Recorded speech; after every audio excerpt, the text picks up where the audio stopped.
Importing computer hardware components and DIY PC building kits. Welcome back to our channel, where we provide you with valuable insights into the world of customs brokerage and international trade. Today, we're diving into the fascinating topic of importing computer hardware components and DIY PC building kits. So, let's get started. When it comes to importing computer hardware components and DIY PC building kits, there are a few key factors to consider. First and foremost, you'll need to ensure compliance with customs regulations. This is where a customs broker comes in. A customs broker is a licensed professional who specializes in helping importers navigate the complex customs clearance process.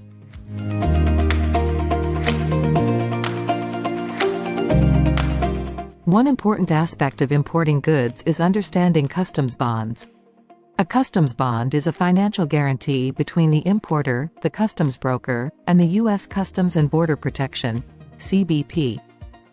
It ensures that all duties, taxes, and fees levied on the imported goods will be paid. A customs broker can guide you through the process of obtaining a customs bond and ensure that your import operations are in compliance.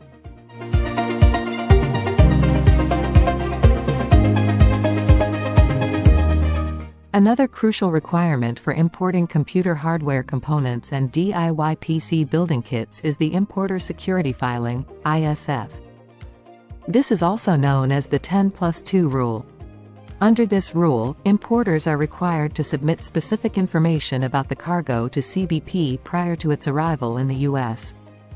This includes details about the manufacturer, seller, buyer, and other parties involved in the transaction.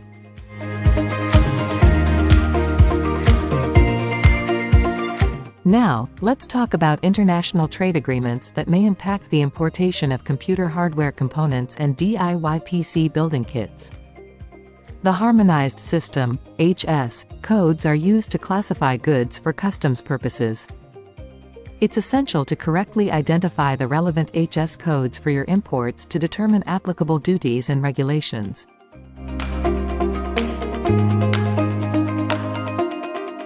Additionally, certain trade agreements, such as free trade agreements, can provide benefits to importers.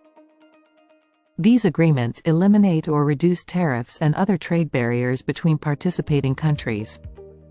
As an importer, it's crucial to stay informed about these agreements and take advantage of the benefits they offer.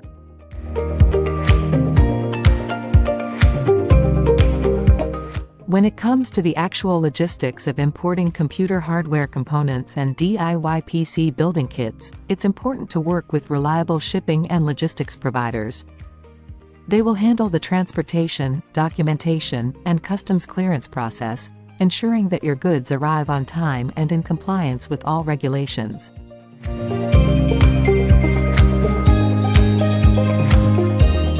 Lastly, it's worth mentioning that the customs brokerage industry is constantly evolving. Regulations, compliance requirements, and trade agreements can change, and it's essential to stay informed and adapt accordingly. Working with a knowledgeable customs broker can help you navigate these changes and ensure a smooth importation process. Thank you for joining us today as we explored the world of importing computer hardware components and DIY PC building kits. We hope you found this information valuable and insightful. Don't forget to stay tuned for more videos coming up, where we'll be covering a wide range of topics related to customs brokerage and international trade. Make sure to subscribe to our channel and hit the notification bell, so you never miss an episode. Disclaimer note below. We appreciate your support, and we'll see you next time.